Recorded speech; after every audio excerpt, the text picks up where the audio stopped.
اعوذ باللہ من الشیطان الرجیم بسم اللہ الرحمن الرحیم۔ السلام علیکم عزیز طلبہ و طالبات، کلاس نہم مضمون اردو میں آج ہم نے سبق نمبر 3، ہمارے سبق کا نام ہے کاہلی اور اس کے مصنف کا نام ہے سر سید احمد خان۔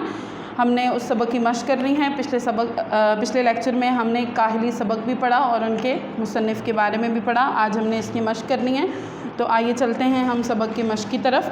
ہمارے پاس پہلا سوال ہے کہ مختصر جواب دیں۔ دلی قوا کو بیکار چھوڑ دینے کا کیا مطلب ہے؟ دلی قوا کو بیکار چھوڑ دینے کا کیا مطلب ہے؟ تو اس کا جواب ہے کہ دلی قوا کو بیکار چھوڑ دینے کا مطلب یہ ہے کہ محنت و مشقت نہ کی جائے اور نہ ہی محنت مشقت کرنے کے لیے آپ کے دل میں شوق ہو۔ اگلا سوال ہے ہمارے پاس کہ انسان کب سخت کاہل اور وحشی ہو جاتا ہے؟ ہم نے سبق کے دوران پڑھا کہ جب انسان ہاتھ پاؤں سے محنت نہ کرے، کام کاج محنت مزدوری میں محنت نہ کرے، محنت اور چستی نہ کرے تو وہ سخت کاہل اور وحشی ہو جاتا ہے۔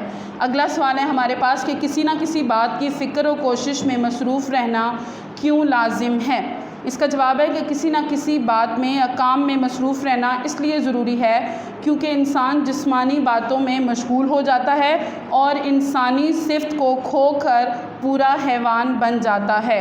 بس ہر انسان پر لازم ہے کہ اپنے اندر دلی قوا کو زندہ رکھنے کی کوشش میں رہے اور اس کو بیکار نہ چھوڑے، یعنی کسی نہ کسی کام میں انسان لگا رہے، اپنے آپ کو مصروف رکھے۔ اگلا سوال ہے ہمارے پاس قوم کی بہتری کیسے ممکن ہے؟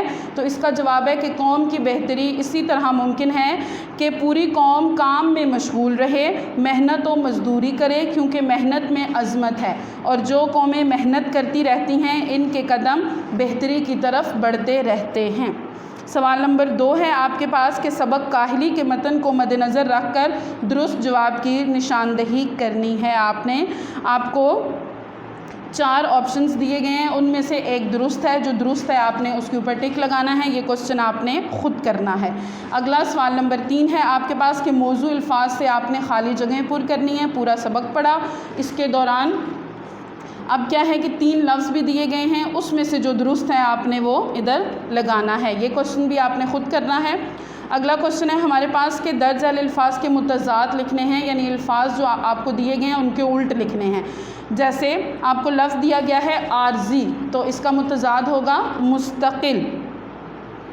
اگلا کوسچن نمبر 5 ہے آپ کے پاس کہ درست اور غلط کے آگے آپ نے نشاندہی کرنی ہے، درست اور غلط کی۔ یہ کوسچن بھی آپ نے خود کرنا ہے۔